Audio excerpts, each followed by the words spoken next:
Tere, kallid vaatajad, sinu Glow Up 2026. Te veel ei tea, see on siis minu podcasti episood, kus me räägimegi siis üleüldiselt Glow Upist. Ilmselgelt kõik teavad, miks te olete siin, teie teate, miks te olete siin. Miks me istume niimoodi, siis seetõttu, et minu fitness-teekond algas ju ilmselgelt koos Amaniga ja vastaspoolel on omavahel siis õed, Angela Absalon ja Annika Absalon ja nemad kaks on omavahel suurimad konkurendid. Kunagi olnud, ma ei tea, kes siiani ja tulevikus ka. What's up with that? Mis tunne on, et te olete sisuliselt enamikel võistlustel nagu teineteise suurimad konkurendid?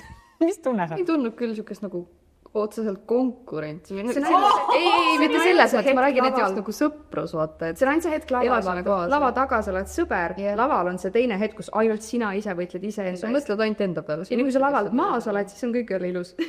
Jah, ja ma arvan, et pigem on nagu vaata see, et see konkurents on pigem ju hea, et ma tean, et me oleme mõlemad väga kõval tasemel ja tegelikult, kui me võistlesime 2024 sügisel koos, siis ju tegelikult oli äge näha seda, et mingil võistlusel oli Annika, mingil võistlusel oli Amani esim. Nagu et me tegelikult, et see ei olnud nagu kivisse raiutud, et nüüd üks võitis ja nüüd ta nagu võidabki, on ju. Et tegelikult seal oli nagu mingisuguseid võistluseid, kus oli nii ja naa ja tegelikult, ma ütleks, et sellist nagu et me nüüd ei suhtle, vaata, me lava taga issand hoiad kätes kinni, soovid edu ja või näiteks maksumüüritate omavahel erinevates blogides, mis keegi eraeluliselt teeb, miks te sinna ei lähe?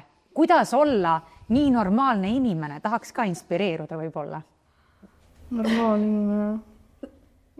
Ma ei tea, aga mis ma panen siis? Tein endale blogi, et nüüd hakkan siis kõigile augu alla panema või? See ei ole minu inimtöö. Ma jätan teistele selle mänguruumi. See on okei. Konkurents võib tegelikult selles mõttes edasi kindlasti ka. Mis on sinu siis suurima konkurendi ja sinu puhul, Annika puhul, tugevamaid plussid? Sest ma arvestan siinkohal seda, et fit-modelis siis hinnatakse, eks ju, lavalist liikumist, vormi, kleiti ja siis mingit hüpoteetilist X-faktorit vist, eks ju veel. Kogu paketti. Paneb rohkem pingutama ja näed, et kurat, Eesti tüdrukud nii tugevad, et rohkem... Aga mis on Amani tugevamad küljed? Töökus. Jah, ma ütlen kohe. Sinu puhul?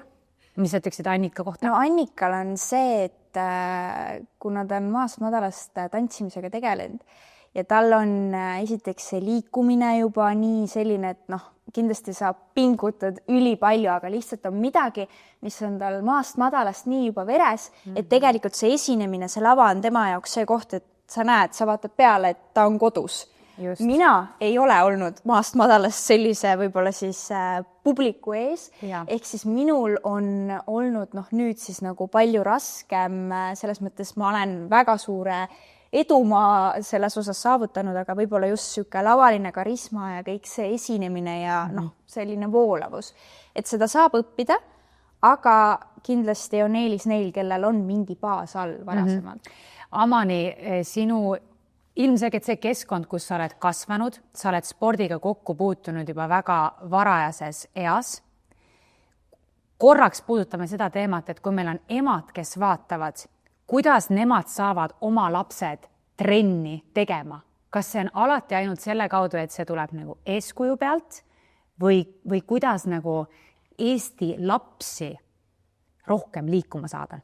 Ma usun, et ikkagi number 1 on see, et eriti vanuses, kus laps ta ei ütle, et ta tahab, ma ei tea, võib-olla minna jalgpallitrenni või tantsima, et on pigem see, et vanem suunada kuhugi. Pane ta esialgu ongi, kas ma oskan omast näitest öelda, et lihtsalt juba lasteaias on võimalus erinevad huviringid, erinevad spordiasjad.